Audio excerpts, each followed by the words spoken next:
देखो भाई साहब, डब्ल्यूडब्ल्यू में ऐसा रूल भी है कि कौन सा सुपरस्टार बाहर से बाल कटवा सकता है और कौन सा बाहर से नहीं कटवा सकता, ठीक है। अब मैं आपको एक लिस्ट दिखा रहा हूँ, सबसे पहले रॉ की और उसके बाद स्मैकडाउन की। रॉ के यहाँ पर आप लोग सुपरस्टार देख सकते हो, AJ Styles, Bobby Lashley, Cody Rhodes, Damian Priest, Ziggler, Edge, Finn Balor, Kevin Owens, the Miz, Randy Orton, Riddle and Seth Rollins. और स्मैकडाउन के सुपरस्टार्स हैं Drew McIntyre, Happy Corbin, Jimmy Uso, Kofi Kingston, Madcap Moss, Paul Heyman, Ricochet, Roman Reigns, Sami Zayn, Sheamus and Xavier Woods. तो ये ऐसे superstars हैं जो कि company के अंदर ही बाल कटवाएंगे अपने, जो भी अपने आप को ग्रूमिंग करनी है, ये हेयर स्टाइल करना है, फिर बियर्ड को शेप करना है, ये सारी चीजें इन सुपरस्टार्स को अलाउ ही नहीं है कि ये बाहर से जाकर करवाएं। मतलब डब्ल्यूडब्ल्यू में जो बैक स्टेज नहीं होता, शो में जाने से पहले सुपरस्टार्स अपने आप को ऐसे टच देते हैं कि हाँ वो सही दिख रहे हैं या फिर नहीं। तो इन सुपरस्टार्स को कंपनी में ही करवानी है ये सारी चीजें, ठीक है, बाहर से नहीं करवा सकते। और इनके अलावा बाकी जो स्टार्स हैं वो सुपरस्टार जो अपने खुलेआम जहां पे उनको जैसा करना है वो कर सकते हैं। अब हो सकता है एक बार को आपको ये लगे कि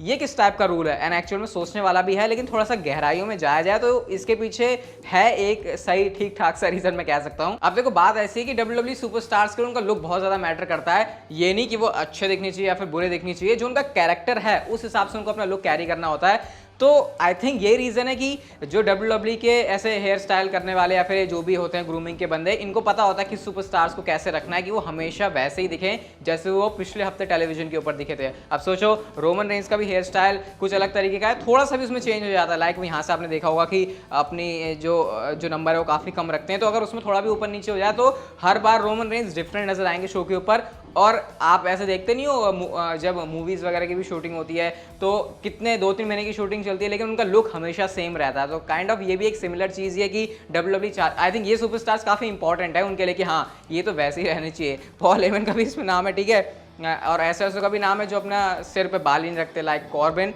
बट हाँ उसको भी तो शेव करना होता है ना, तो वो भी एक चीज़ है, ठीक है। तो एक कुछ इंटरेस्टिंग बात लगी तो मैंने सोचा आपके साथ शेयर करते। तो बाकी इसके ऊपर आपके रिएक्शन क्या कुछ आप लोग बताना जरूर कमेंट सेक्शन के अंदर, ठीक है।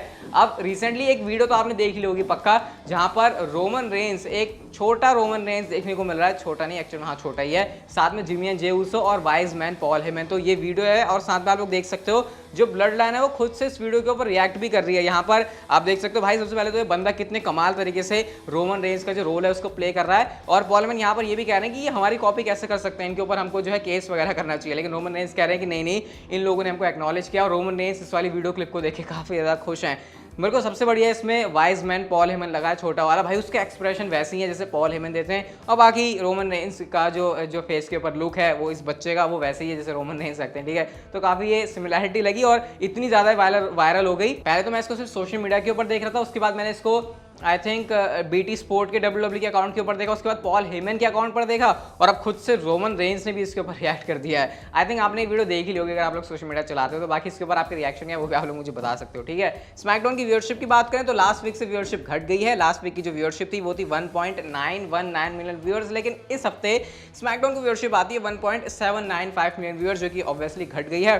बट अब मैं यहाँ पर ज़्यादा कुछ कहूँगा नहीं, क्योंकि वैसे भी इस समय शो के ऊपर कुछ ऐसी बहुत बड़ी धमाकेदार चीज़ नहीं चल रही है, रोमन रेंस के साथ चल रही है, but it is quite okay. ऐसा नहीं कि कुछ डब्ल्यूडब्ल्यू ये कर रही है कि फैंस मरे जाएं स्मैकडाउन को ट्यून करने के लिए। आई थिंक रॉ के ऊपर फिर भी चीज़ें थोड़ी सी मतलब कंपैरेटिवली बेटर है। अब वैसे वो चेंज होता रहता है हर हफ्ते, लेकिन इस हफ्ते आई थिंक रॉ ने थोड़ा सा ज़्यादा कमाल किया, मुझे ऐसे लगता है, ठीक है। अब देखो यहाँ पर रोमन रेंस एंड रॉ के मैच की बात करते हैं, तो इसके ऊपर कमेंट किया विंस रूसो ने कि क्यों रॉक शायद रोमन रेंस के साथ मैच करने के लिए एक पॉइंट पर अग्री ना करें। तो उन्होंने इस बात को सबसे पहले तो क्लियर किया कि देखो रॉक रोमन रेंस के साथ तभी मैच करेगा जब वो ये चाहे कि रोमन रेंस मैच को जीते। लेकिन अब आप सोचोगे कि हाँ डब्ल्यूडब्ल्यू भी तो यही चाहेगी कि रॉक जो है रोमन रेंस के सामने हार जाए और हमारा नेक्स्ट कंपनी का बड़ा स्टार रोमन रेंस होने वाला। कौन सा रॉक होने वाला, रॉक तो जो करके जाने से वो जा चुके। लेकिन क्योंकि रॉक इतनी बड़ी स्टार पावर अपने साथ लेकर आते हैं, तो क्या डब्ल्यूडब्ल्यू के प्रोडक्ट के लिए सही रहेगा कि वो एक हॉलीवुड के मेगा स्टार को लाके उसके लास्ट मैच में उसको हरवा देते हैं? क्या डब्ल्यूडब्ल्यू के लिए ये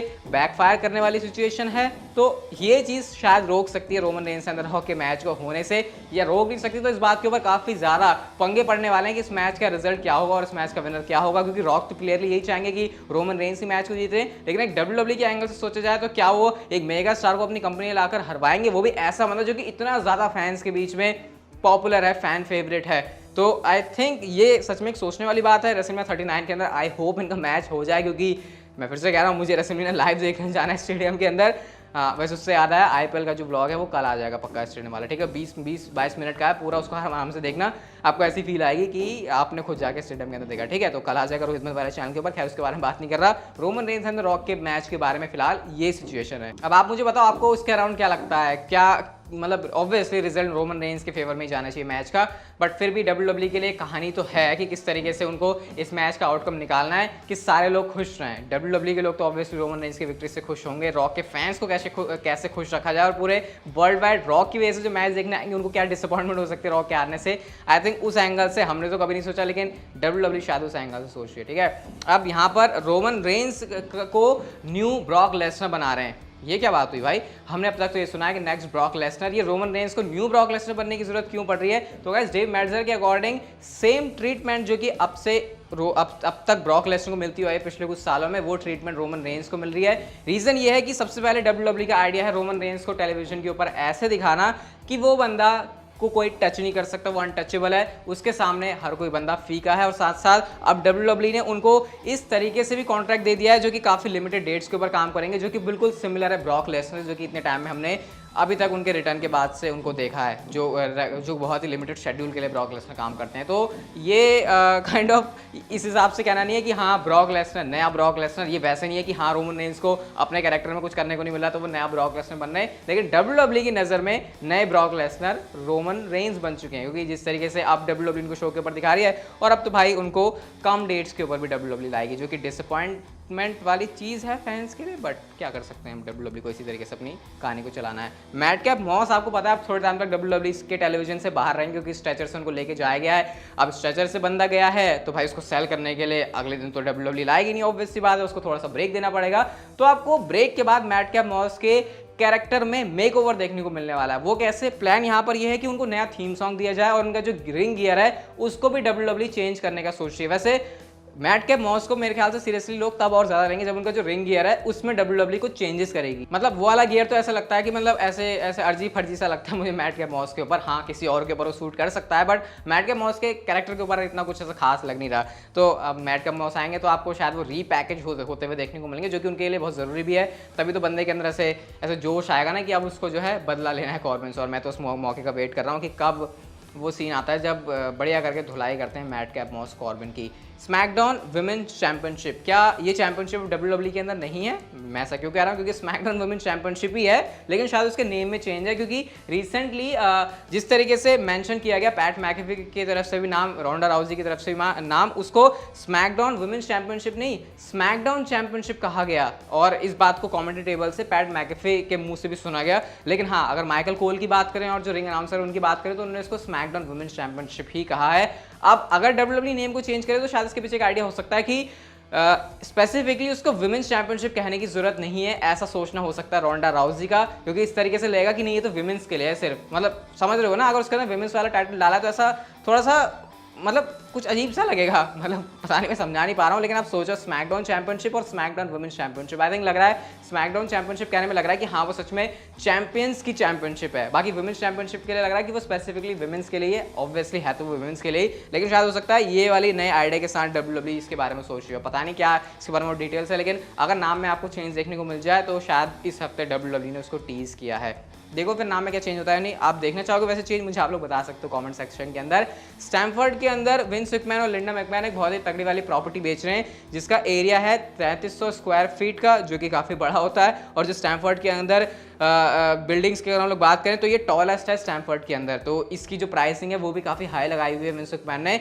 $4 मिलियन इंडियन रुपीज़ में से कन्वर्ट करें तो ये 30 करोड़ के आसपास आती है। तो इस प्रॉपर्टी को जो है विंस मैकमैन बेच रहे हैं, हम तो वैसे खरीदने वाले, बट सर आपको बताया कि क्या क्या एसेट है विंस मैकमैन के जिसको वो अभी इस समय रख रहे हैं। लास्ट में रोमन रेंस की बात करते हैं। तो अभी मैंने आपको बताया था रोमन रेंस का जो कॉन्ट्रैक्ट है डब्ल्यूडब्ल्यू के साथ में वो साइन हो गया है, बंदे को ज़्यादा पैसे मिलेंगे और कम शोज पर उसको आना पड़ेगा, ठीक है। तो उसके लिए तो मजे की बात है। लेकिन गाइस इससे प्रीवियसली क्या डब्ल्यूडब्ल्यू कॉन्ट्रैक्ट ऑफर कर रही थी रोमन रेंस को, उसकी डिटेल सामने आ गई है। और 2020 में एक नया कॉन्ट्रैक्ट होना था डब्ल्यूडब्ल्यू का, जो कि उन्होंने प्रॉमिस किया था रोमन रेंस को। और उसके पीछे ये था कि वो उस कॉन्ट्रैक्ट के तहत ही गोल्डबर्ग को हराएंगे, वर्ल्ड टाइटल जीतेंगे और उसके बाद उनका जो शेड्यूल है वो कम लाइव शोज का हो जाएगा। यानी ओरिजिनली उस समय भी डब्ल्यूडब्ल्यू का यही प्लान था, हालांकि जो अभी पे चेक मिलता है वो कम था, मतलब $4 मिलियन ये पर ईयर की थी। अब मैं आपको बताऊं तो एजे स्टाइल्स आई थिंक वो सुपरस्टार जो कि इस लेवल के पैसे कमाते हैं, लेकिन डेफिनेटली इस अब जो कॉन्ट्रैक्ट के अंदर रोमन रेंज को पैसे मिल रहे हैं वो पहले से काफ़ी ज़्यादा है, क्योंकि अब उन्होंने अपने कैरेक्टर में काफ़ी डेवलपमेंट कर ली है। पहले से वाला कैरेक्टर काफ़ी ज़्यादा बढ़िया है एंड आई थिंक सही हुआ कि रोमन रेंज ने उस समय वाली डील को ग्रैब नहीं किया। वैसे तो सिचुएशन के हिसाब से वो डील रोमन रेंज ग्रैब कर भी नहीं पाए, क्योंकि पैंडेमिक की वजह से उनको जो है मैच से ही अपने आप को हटाना पड़ गया था। तो ये सीन था यहाँ पे। तो कभी कभी कोई चीज़ नहीं होती जो कि लग रही होती है कि होनी चाहिए थी, बट वो नहीं होती आने वाले टाइम में अच्छा होने के लिए। थोड़ा कॉम्प्लिकेटेड कर दिया, लेकिन आई थिंक आप लोग समझ गए होंगे। तो ये प्रीवियसली WWE रोमन रेंज को कॉन्ट्रैक्ट ऑफर कर रही थी। बाकी अगर आपको ये वीडियो अच्छी लग गई, like share subscribe notification bell को ऑन कर दो and see you guys in my next video.